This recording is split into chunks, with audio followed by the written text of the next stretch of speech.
The Liquor Products Amendment Bill, which was signed into law by President Cyril Ramaphosa last week, may soon be the subject of some controversy in the country, especially for people who brew it for commercial purposes.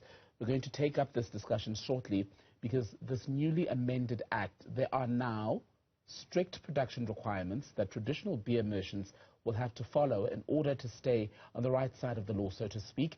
Let's take it up with Dorcas Lekganyane, who's a botanist. Dorcas, a very good afternoon to you, and grateful once again for your patience with us this afternoon. Let's talk about who, in fact, is going to be affected most by this new legislation. Hi, everybody. Happy Heritage Day. I feel like this news comes at quite a time, so I'm happy to delve right in. So to say who's going to be affected, I think what I must say is that there's a bit of blurred lines because people are not quite aware. Should the validation of traditional medicine, traditional beer going onto the market, most people are going to ask themselves, now if I am a home brewer making my own, we're going to call it moonshine for lack of a better word, would I need strict regulations there if I am brewing my moonshine? So it's good news, but in itself it poses a lot of questions.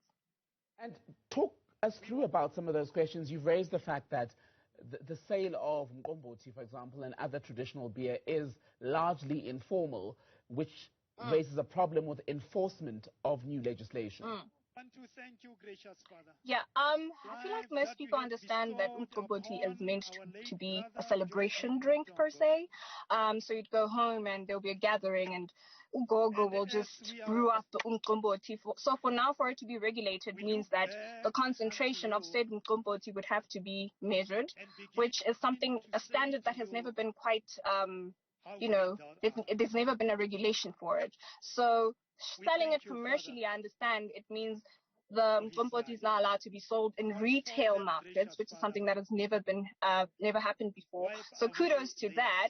However, I feel the regulations of those particular alcoholic beverages would be something of standardization, which I feel the government has kind of gotten a clear standard to. I think they'd also have to control the fermentation process of said Umqombothi, not to overspill, because we know it has a tendency of doing that. When it overspills, we say it's something good, but now it's being regulated. It has to be refrigerated for so long, for X amount. So we just want something that's not going to change the taste nor the process, but still be available commercially. So we're in the right direction. I mean, to start something new, it's mucky, and nobody's quite clear on the protocols. The protocols themselves will be amended according to how it's taken up upon. So, in my view, it's great news. And do you think perhaps then for those who are going the commercial route, this will open up a new avenue and perhaps even allow them to take their product abroad?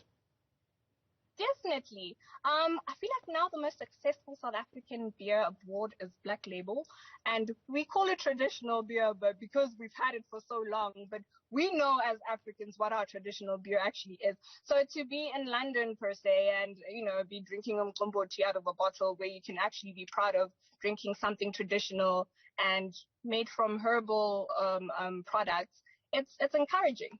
It's a way forward.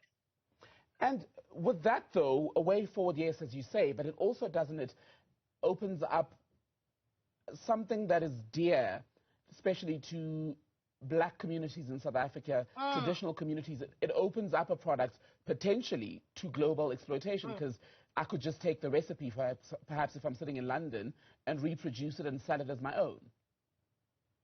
Well, with that, a lot of products have been registered, so you'd have to have rights to Umqombothi, but then that also raises controversies to say who actually owns the rights to Umqombothi. You'd have to be a national standard to say it's owned by Africa or South Africa. But I feel like the protocol's there because you can customize your Umqombothi.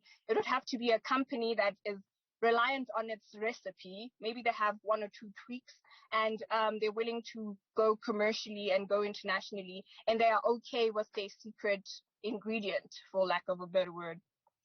Dorcas Lekganyane, it's so good to speak to you about the Liquor Products Amendment Bill. Thank you for your time this afternoon. If you're watching us, this is